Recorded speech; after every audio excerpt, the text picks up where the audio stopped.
I'm going to need a gun. Lots of guns.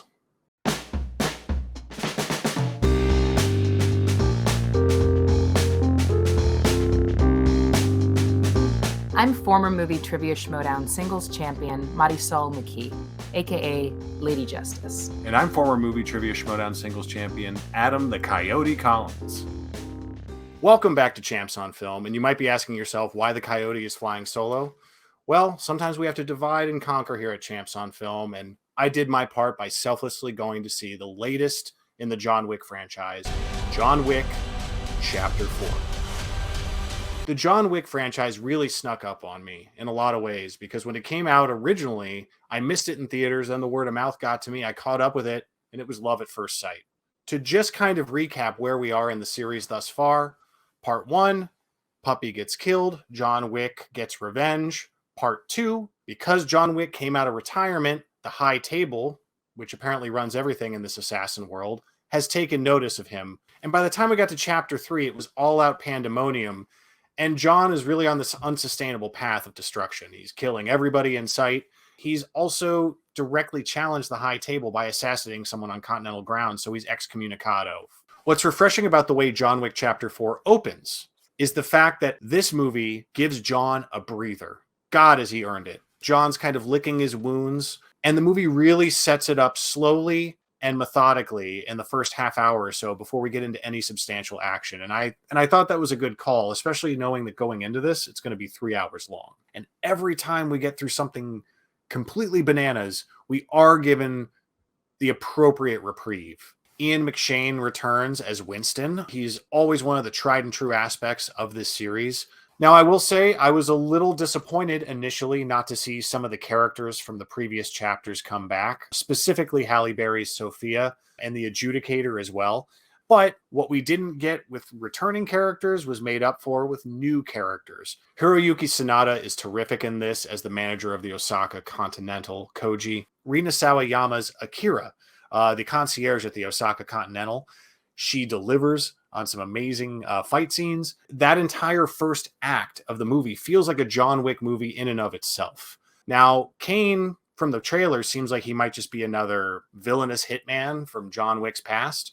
This character's given depth and background. We understand his motivations. And on top of that, Donnie Yen is just so cool and collected, which makes him incredibly imposing throughout the movie. Just like in Rogue One, he's blind in this. Makes him even better at fighting, apparently. Shamir Anderson carries the torch of the assassin with the cool trained dog that Halle Berry started off in the last movie. Bill Skarsgård, I will say he doesn't stand out as much as some of the other characters. He's perfectly functional, villainous, kind of petulant in a fun way, which I appreciated. Scott Adkins is a prolific action star. He's appeared in big screen, small screen movies, but the guy's a world-class martial artist. He's able to flex his acting chops in this in really fun ways. Stahelski knows who he has, and he does not waste Scott Adkins. And that is one of my favorite scenes, one of my favorite long-running sequences in the movie. Tyler Bates and Joel C. Richard crush it yet again with the score, and it works in tandem with the soundtrack incredibly well. What Stahelski is able to do with all of these movies is blend uncut, clean, physical action that's happening in camera for real with some clever green screen effects, some CG enhancements, so that we have sequences like we do an extended traffic fight scene in this that completely took my breath away. An even more staggering over-the-head shot that just goes and goes and goes. I love that with every John Wick movie, even though we get a lot of what we've seen before, which is expected, John Wick goes bang, bang, boom, boom, revenge stuff, love it, but he also gets to try new environments. He has to use his environments in ways you don't expect.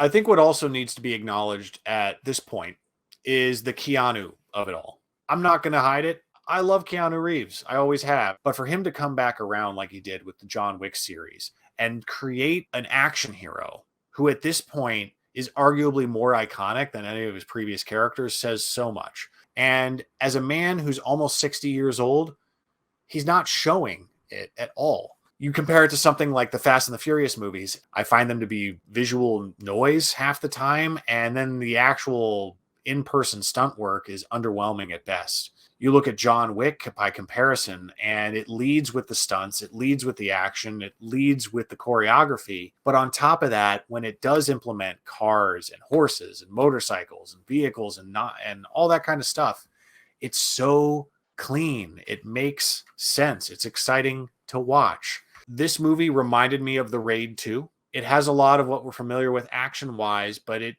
makes a pivot and load the story up more than it ever has before.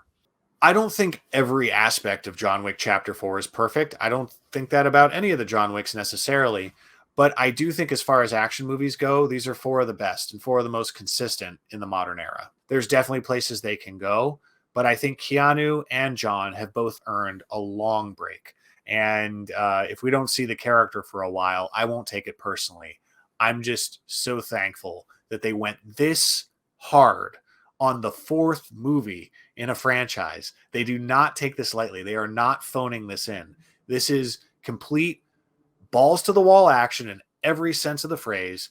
I had a complete blast from start to finish. John Wick Chapter 4. Definitely recommend it to those who are fans of the franchise. And if you were getting a little fatigued after the last one, maybe this one isn't for you. But let us know what you think regardless in the comments. Stay tuned to Champs on Film. We got a lot of great stuff coming up.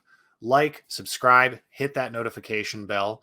If you don't already follow us on Twitter, please follow us at Champs on Film. You can follow me at Eisenthor on Twitter and Letterboxd.